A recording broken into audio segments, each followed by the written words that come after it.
So hello everyone, आज का lecture start करते हैं।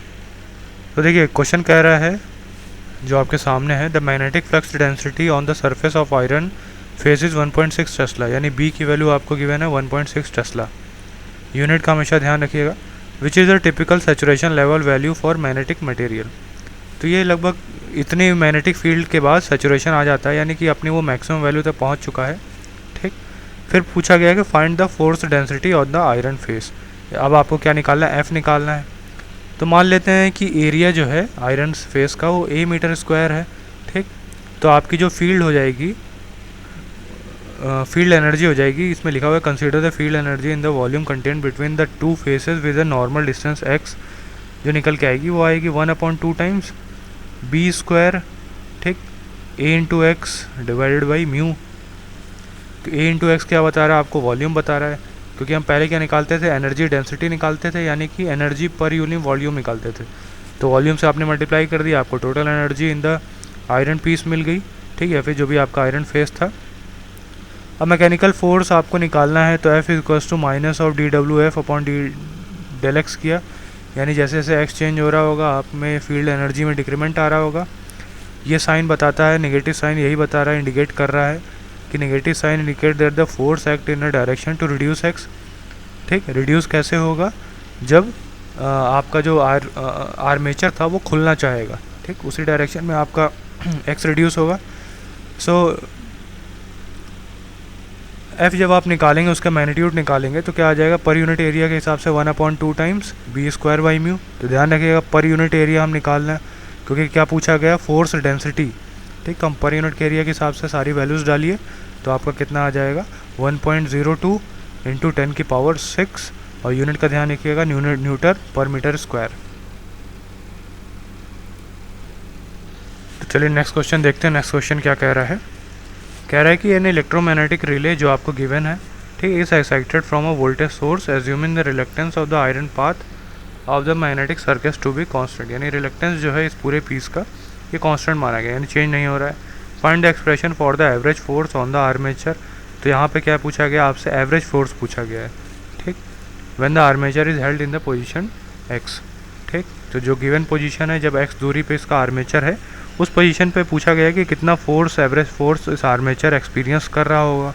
ठीक, पुलिंग होगा या फिर रिपेलिंग होगा, वो हम बाद में देखेंगे। वोल्टेज आपको सोर्स वोल्टेज कितना गिवन है, √2v sign of omega T. ठीक, तो ये आपको कैसा वोल्टेज गिवन है, साइनसॉइडल वोल्टेज गिवन है। तो चलिए देखते हैं इसका सोल्यूशन कैसे होगा। तो देखिए सबसे पहले आप मान लीजिए कि रिलक्टेंस जो था आयरन पीस का वो ए था, और एयर गैप का रिलक्टेंस कितना आ जाएगा, 2x/μ0a। ठीक, x क्या है, डिस्टेंस बिटवीन जो भी एयर गैप है आपका। ठीक, टोटल रिलक्टेंस आपका कितना आ जाएगा, a + bx। b हमने किसको बोल दिया, 2/μ0a को। ठीक, तो आपकी जो फील्ड एनर्जी स्टोर आएगी वो कितनी आ जाएगी, 1/2 टाइम्स r फाई स्क्वायर। ये फॉर्मूला आपने स्टार्टिंग में मैंने आपको बताया था, कुछ फॉर्मूले याद रखने के लिए, उन्हीं में से एक फॉर्मूला यूज़ कर रहे हैं। क्यों, क्योंकि हमें यहाँ पे रिलक्टेंस पता है। ठीक, तो इसी फॉर्मूले का हमने यूटिलाइज़ किया। अगर आपको फोर्स निकालना है तो माइनस ऑफ dw/dx करेंगे, तो वहाँ से आपका क्या निकल के आया, minus of 1/2 times phi square dr/dx। जब आप dr/dx निकालेंगे तो क्या आ जाएगा, सिर्फ और सिर्फ b आ जाएगा। तो आपका आंसर क्या आया, 1/2 टाइम्स b फाई स्क्वायर। ठीक, आप यहाँ तक तो पहुँच गए। अब इसके आगे हमें क्या चाहिए, फाई की वैल्यू चाहिए। ठीक, जो कि हमको अभी पता नहीं है, तो हम कैसे निकालेंगे इस चीज़ को। देखिए आपका जो पहले वाला सर्किट है, क्वेश्चन देखिए, ये वाला सर्किट, ये आपका एक आरएल सर्किट बन रहा है। आरएल सर्किट कैसा दिखता है, दिखा देता हूँ मैं आपको। तो देखिए आरएल सर्किट जो आपका होता है, एक सोर्स होगा आपका, ठीक, एक रेजिस्टेंस होगा, और उसके साथ एक इंडक्टेंस कनेक्टेड होगा, जिसकी वैल्यू क्या होगी, L। ये है आपका R। ठीक, अगर इसमें करंट I जा रही है और इसका वोल्टेज V है, तो इसमें आप KVL लगा दीजिए, तो क्या हो जाएगा, V = IR + L × di/dt। ठीक है, तो वही चीज़ यहाँ पे भी लिखी गई है। देखिए V = R + L × di/dt, और इसमें I ये लिखना भूल गए हैं, कोई बात नहीं, यहाँ पे IR और आएगा। ठीक है, तो अगर आप स्टेडी स्टेट में बात करें, तो स्टेडी स्टेट में हम कैसे लिखते हैं, V / जो भी रिएक्टेंस है या फिर जो इम्पीडेंस है, √r² + ω² L², और फाई जो भी है उसका फेज़ एंगल बन रहा है। ठीक। तो उसके बाद आप ये तो स्टेडी स्टेट वैल्यू हो गई। अगर इंस्टेंटेनियस वैल्यू लिखना चाहेंगे तो ऐसे लिख सकते हैं हम, ठीक है। अब एल की जगह आप n²/5 भी यूज़ कर सकते हैं जब सारी वैल्यूज़ आप डालेंगे NI/R में, ठीक। तो आपका कुछ ऐसा एक्सप्रेशन आ जाएगा। तो इंस्टेंटेनियस जो फोर्स की इक्वेशन बनेगी आपकी वो ऐसी बनेगी, ठीक। ये इंस्टेंटेनियस है, मतलब एक पर्टिकुलर इंस्टेंट यानी टी पर है। अगर आपको एवरेज वैल्यू निकालनी है तो ये फोर्स कैसा है, साइनसॉइडल है, यानी कि पीरियोडिक नेचर का है। पीरियोडिक नेचर का क्या मतलब होता है, कोई भी ऐसा वेव जो अपने आप को बार बार रिपीट कर रहा हो, ठीक। मान लीजिए ये आपकी एक्सिसेस हो गई। तो जो साइनसॉइडल वेव होती है ये अपने आप को बार बार रिपीट करती है, ठीक, हर टाइम टी पर।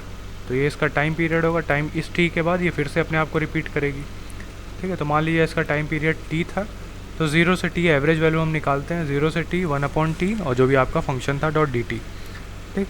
तो वो कितना आ गया आपका, जो फाइनली आप सॉल्व करेंगे तो आपका आ जाएगा -1/2 times bn²v² divided by r यहाँ रेजिस्टेंस है, और जो रोमिक r लिखा हुआ है या फिर रोमन्स में जो r लिखा हुआ है वो आपका रिलक्टेंस है n², और आगे आएगा n²ω², ठीक। तो ये आपका आंसर आ जाएगा।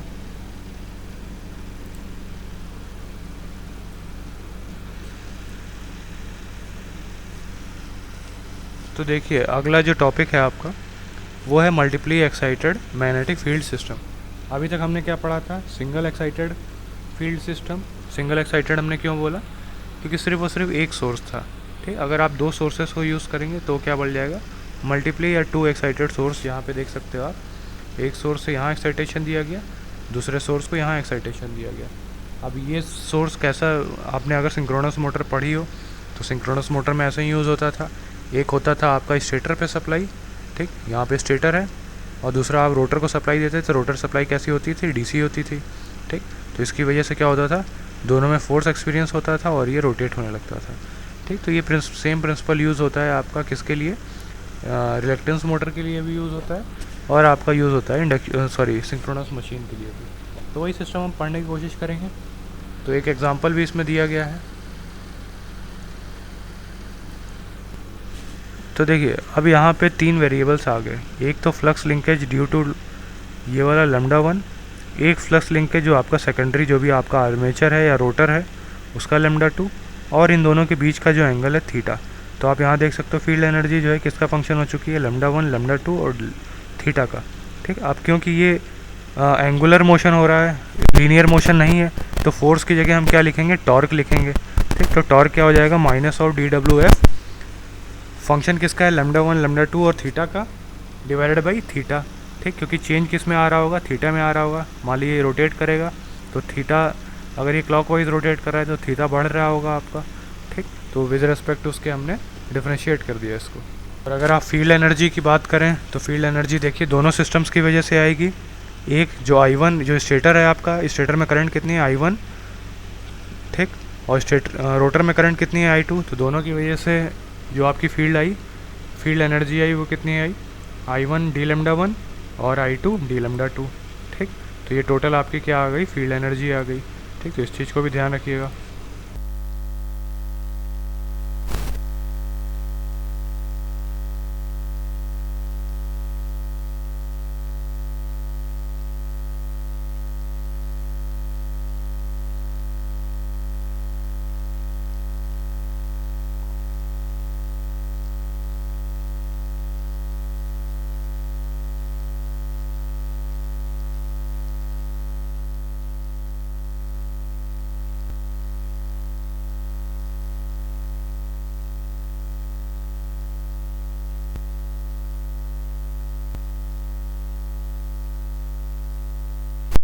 तो वो जो फ्लक्स बनाती है वो लिंक करती है किसी और सर्किट को, तो हम उसको क्या बोल देते हैं, वो आपका म्यूचुअल इंडक्टेंस है। समझ लेते हैं इस चीज़ को।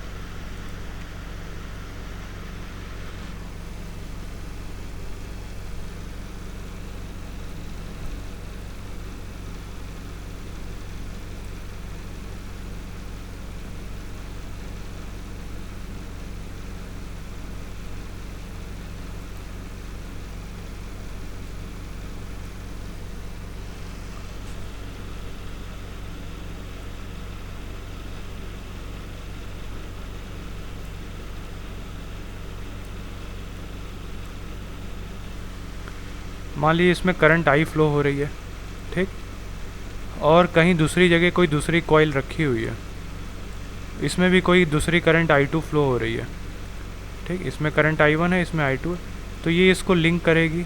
इसी लिंकेज की वजह से एक म्यूचुअल इंडक्टेंस आता है, उसको हम क्या बोलते हैं, एल या फिर L12, एम या फिर L12, दोनों में से आप कोई भी चाहो बोल सकते हो, ठीक है।